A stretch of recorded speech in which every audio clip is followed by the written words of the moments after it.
आदरणीय प्रधानमंत्री जी, ब्रजभूमि पर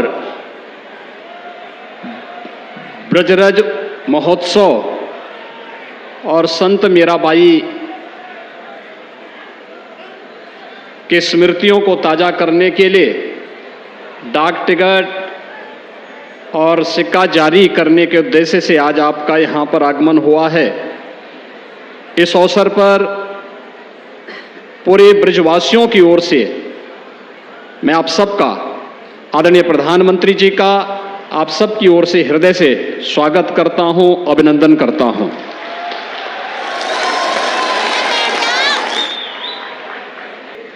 और अन्य सम्मानित जनप्रतिनिधिगण, उपस्थित भाइयों और बहनों, राधे राधे। वृंदावन बिहारी लाल की। आदरणीय प्रधानमंत्री जी, पिछले 9.5 वर्षों से इस देश ने और भारत की 142 करोड़ की आबादी ने एक नए भारत का दर्शन किया है। ये नया भारत जिसका वैश्विक मंच पर सम्मान बढ़ा है। आज जब आप दुनिया में कहीं भी जाते हैं, पूरी दुनिया पलक पावड़े बिछा करके आपका अभिनंदन करती है, तो स्वाभाविक रूप से 142 करोड़ का भारत अपने आप को गौरवान्वित महसूस करता है। आपके नेतृत्व में भारत की सीमाएं सुरक्षित हुई हैं। आपने पिछले 9.5 वर्षों में देश की हर समस्या के समाधान को एक मार्ग दिखा करके उसे समाधान के लक्ष्य तक पहुंचाया है। भारत के सर्वांगीण विकास की जो कार्य योजना पिछले 9.5 वर्षों के अंदर न केवल बनाना बल्कि प्रभावी ढंग से उसका क्रियान्वयन आपके नेतृत्व में हुआ है। ये नए भारत के रूप में एक विकसित भारत की रूपरेखा दुनिया के सामने प्रस्तुत कर देता है। एक भारत है और श्रेष्ठ भारत भी है, जो विकास भी करता है, गरीब कल्याणकारी योजनाओं को प्रभावी ढंग से लागू भी करता है। ये नया भारत अपनी विरासत पर गौरव की अनुभूति भी करता है और उनके पुनरुद्धार की कार्य योजनाओं को व्यवस्थित तरीके से आगे बढ़ा करके आने वाली पीढ़ी के लिए एक नई प्रेरणा भी प्रस्तुत कर देता है। काशी विश्वनाथ धाम आपके नेतृत्व में बन करके आज पूरे देश और पूरी दुनिया को अपनी ओर आकर्षित कर रहा है। उत्तराखंड का केदारपुरी एक नए गौरव की अनुभूति करा रहा है। महाकाल का महालोक हो या फिर हमारा यह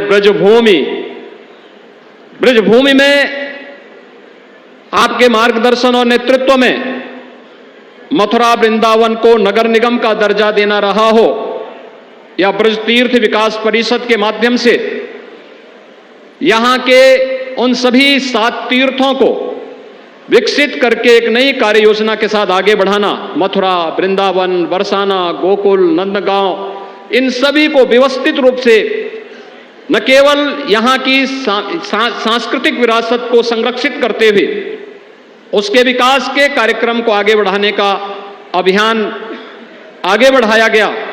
अभी तो वृंदावन क्षेत्र में आने वाले श्रद्धालुओं की सुविधा को ध्यान में रख करके बुनियादी सुविधाओं का विस्तार भी यहां पर करने का प्रयास हुआ है।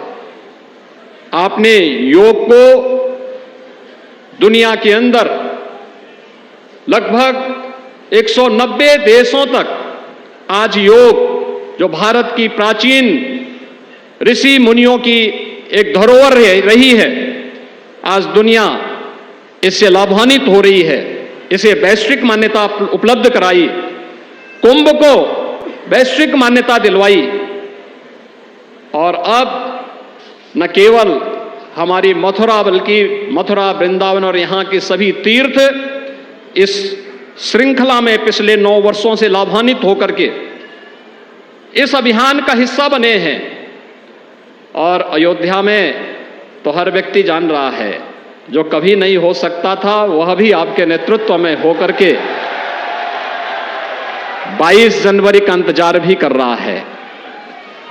इस अवसर पर आपके द्वारा संत मीराबाई की स्मृतियों को 525वीं जन्मोत्सव की स्मृतियों को आगे बढ़ाने के लिए आज आप स्वयं यहां पर उपस्थित होकर के एक डाक टिकट और स्मृति सिक्का जारी करने के लिए आए हैं।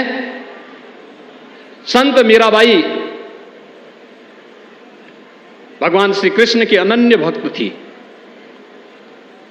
वह मेवाड़ की रानी भी थी और संत रविदास जी की शिष्या भी थी। वे समता की प्रतीक भी हैं, ममता की प्रतीक भी हैं और साथ साथ भक्ति की पराकाष्ठा में पहुंची हुई मेरे तो गिरधर गोपाल दूसरों न कोई, इस प्रकार की भगवान श्री कृष्ण की भक्ति में डूबी हुई एक कृष्ण अनुरागी परम भक्त के रूप में उनके दर्शन भी पूरा भारतवासी, पूरी दुनिया करता है। इस अवसर पर आपका ब्रजभूमि में आगमन हम सब के लिए एक नई प्रेरणा है। मैं ब्रजवासियों की ओर से, उत्तर प्रदेश वासियों की ओर से आपका एक बार फिर से हृदय से अभिनंदन करता हूं, स्वागत करता हूं और आपको इस बात के लिए आश्वस्त करता हूं कि उत्तर प्रदेश सरकार आपके मार्गदर्शन में, आपके नेतृत्व में न केवल विकास की बल्कि विरासत की इस परंपरा को अछूते बनाए रखने के लिए निरंतर कार्य करेगी। बहुत बहुत धन्यवाद। जय हिंद।